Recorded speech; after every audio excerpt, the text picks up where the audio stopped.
Dan sekarang kami undang ketiga calon wakil presiden untuk menuju ke podium masing-masing.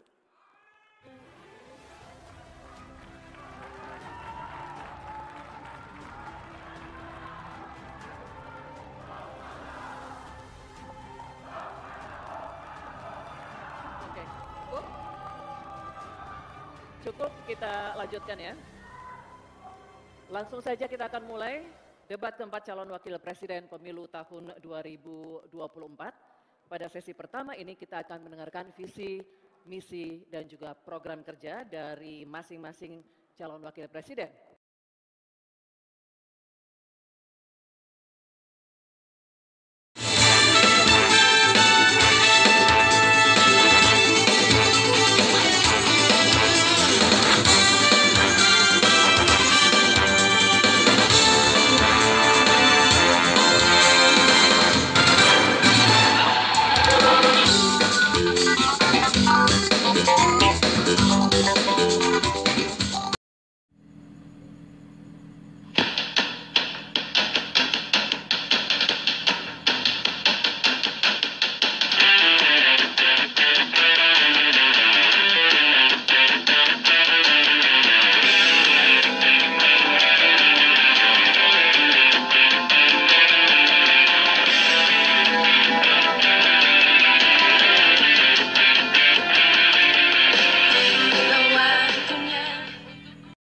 Kesempatan pertama akan diberikan kepada calon wakil presiden nomor urut 1.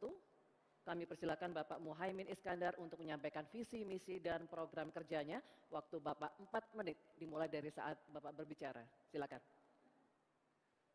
Assalamualaikum warahmatullahi wabarakatuh. Selamat malam, salam sejahtera untuk kita semua. Hadratus Syekh Ki Hasyim Asy'ari, pendiri Nahdlatul Ulama, mengatakan, petani adalah penolong negeri. Akan tetapi, hari ini kita menyaksikan negara dan pemerintah abai terhadap nasib petani dan nelayan kita. Hari ini kita menyaksikan bukti bahwa hasil sensus pertanian BPS menunjukkan bahwa 10 tahun terakhir ini telah terjadi jumlah petani rumah tangga gurem, rumah tangga petani gurem berjumlah hampir 3 juta. Ini artinya 16 juta rumah tangga petani hanya memiliki tanah setengah hektar. Sementara ada seseorang yang memiliki tanah 500.000 hektar sebagai kekuasaan yang diberikan negara kepadanya. Di sisi yang lain, kita sangat prihatin. Upaya pengadaan pangan nasional dilakukan melalui food estate. Food estate terbukti mengabaikan petani kita, meninggalkan masyarakat adat kita, menghasilkan konflik agraria, dan bahkan merusak lingkungan kita. Ini harus dihentikan.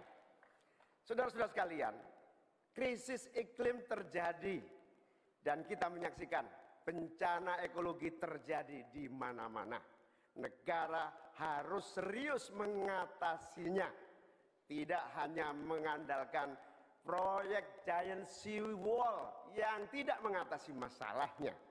Kita harus sadar bahwa krisis iklim, kenyataan krisis iklim harus dimulai dengan etika. Sekali lagi etika. Etika lingkungan. Etika lingkungan ini intinya adalah keseimbangan antara manusia dan alam. Tidak menang-menangan, seimbang manusia dan alam. Akan tetapi kita menyaksikan bahwa kita tidak seimbang di dalam melaksanakan pembangunan kita. Kita melihat ada yang namanya krisis iklim tidak diatasi dengan serius. Bahkan kita ditunjukkan anggaran mengatasi krisis iklim jauh di bawah anggaran sektor-sektor lainnya. Hadirin saudara sekalian setanah air yang saya cintai. Dengan kesadaran ini, maka kita harus kembali bahwa pembangunan nasional, bahwa kebijakan nasional harus berpijak kepada yang namanya keadilan.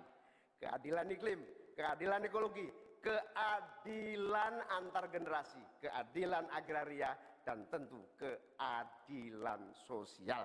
Saudara-saudara sekalian, rakyat harus dilibatkan, rakyat tidak boleh ditinggal karena pemilik negeri ini rakyat, pemerintah hanyalah pelaksana dari pemilik negeri ini.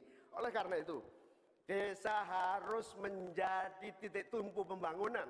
Petani, nelayan, peternak, masyarakat adat harus menjadi bagian utama dari program pengadaan pangan nasional. Reforma agraria harus menjadi kepastian distribusi lahan bagi para petani kita. Energi baru dan terbarukan harus digenjot, bukan malah dikurangi targetnya, diturunkan targetnya. Karena itu kita harus lakukan perubahan. Kita tidak boleh diam. Perubahan menghadapi masa depan kita dan generasi yang akan datang. Para petani dan seluruh warga bangsa yang terlibat, negara menunggu langkah kita bersemua. Kita semua harus menghadirkan perubahan untuk Indonesia yang lebih baik. Baik. Baik, terima kasih Bapak Muhaimin Iskandar. Selanjutnya, kami persilakan calon Wakil Presiden nomor urut 2, Bapak Gibran Rakabuming Raka untuk menyampaikan visi, misi, dan program kerja. Waktu Bapak 4 menit dimulai ketika Bapak berbicara. Assalamualaikum warahmatullahi wabarakatuh. Salam sejahtera, Shalom, Om Swastiastu, Namo Buddhaya, salam kebajikan. Indonesia ini negara besar. Kita harus bersyukur Indonesia memiliki sumber daya alam yang sangat kaya.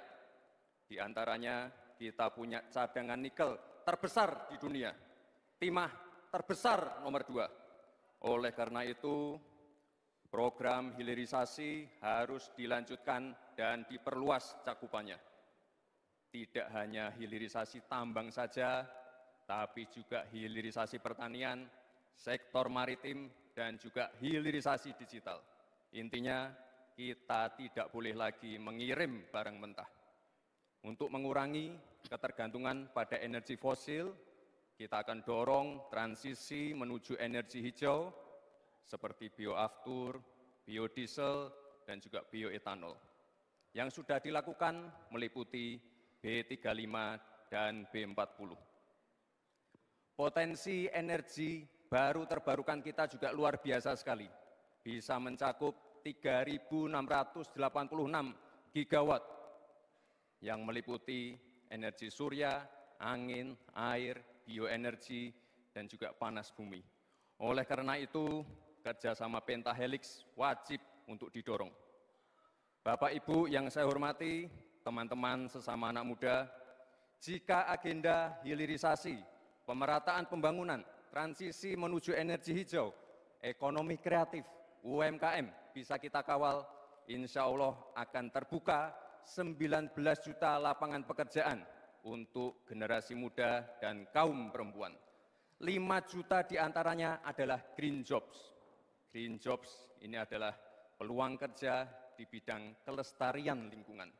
Green jobs ini adalah tren peluang kerja masa kini dan masa depan. Untuk mendorong kesejahteraan petani, akan kita dorong terus ketersediaan pupuk dan bibit yang mudah dan murah. Untuk menjaga stabilitas harga pangan, akan kita optimalkan peran dari TPID, ID Food, Bulog, dan Badan Pangan.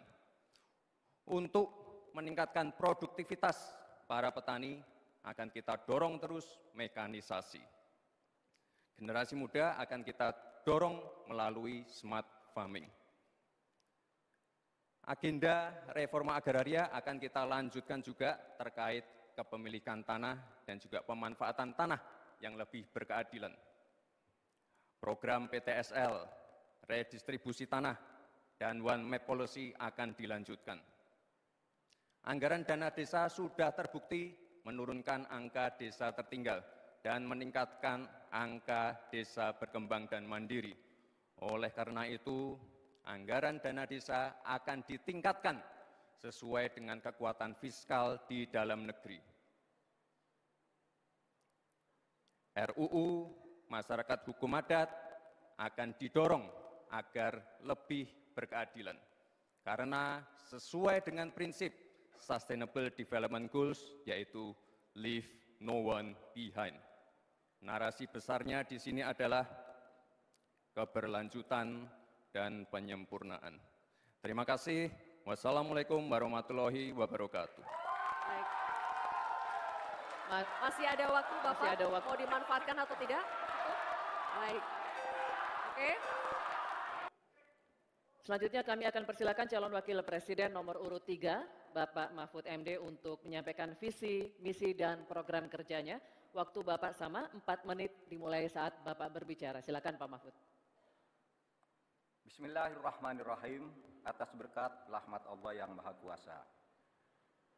Diskusi atau debat ini sangat penting karena menyangkut 3 hal yang akan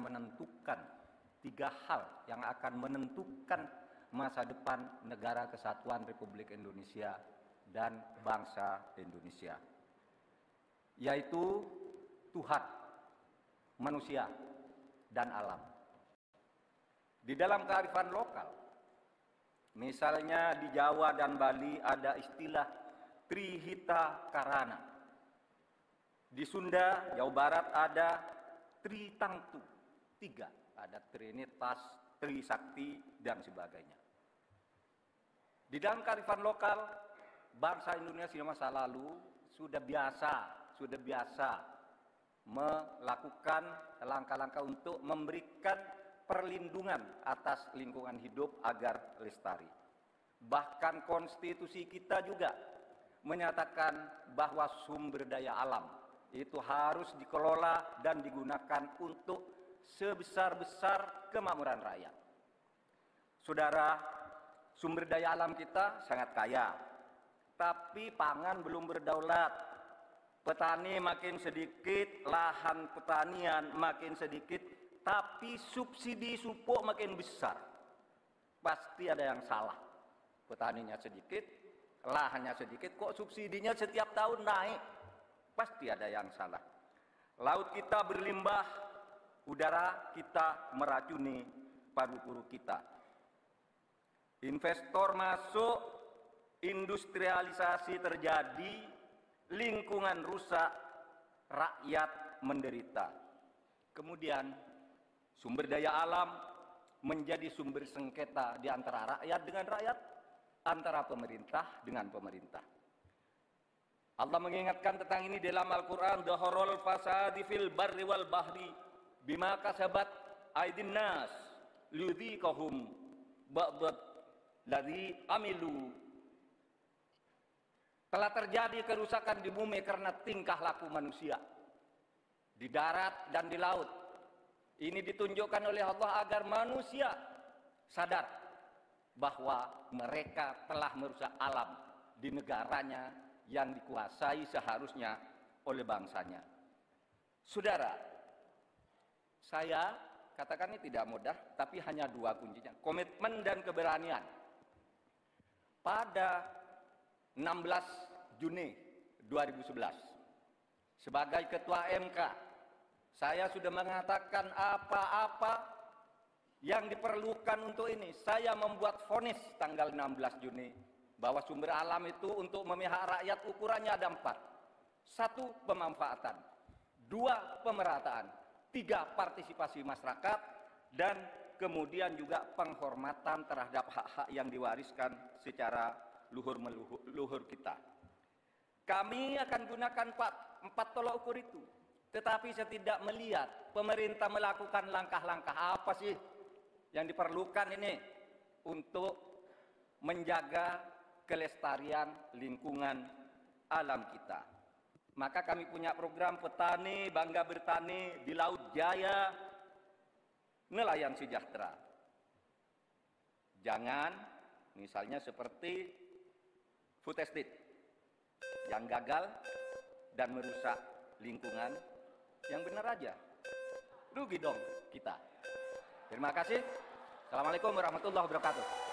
Baik, terima kasih Pak Mahfud. Bapak. Baik. Terima kasih kepada ketiga calon wakil presiden kita. Dan hadirin sekalian, ini saatnya kita memberikan apresiasi kepada ketiga calon wakil presiden kita. Silakan berikan apresiasi kepada Bapak Muhaimin Iskandar, Bapak Gibran Rakabuming Raka, dan Bapak Mahfud MD.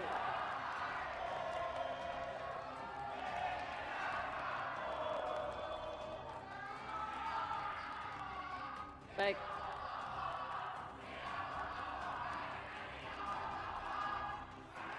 Baik hadirin dan pemirsa, kita akan jeda dulu.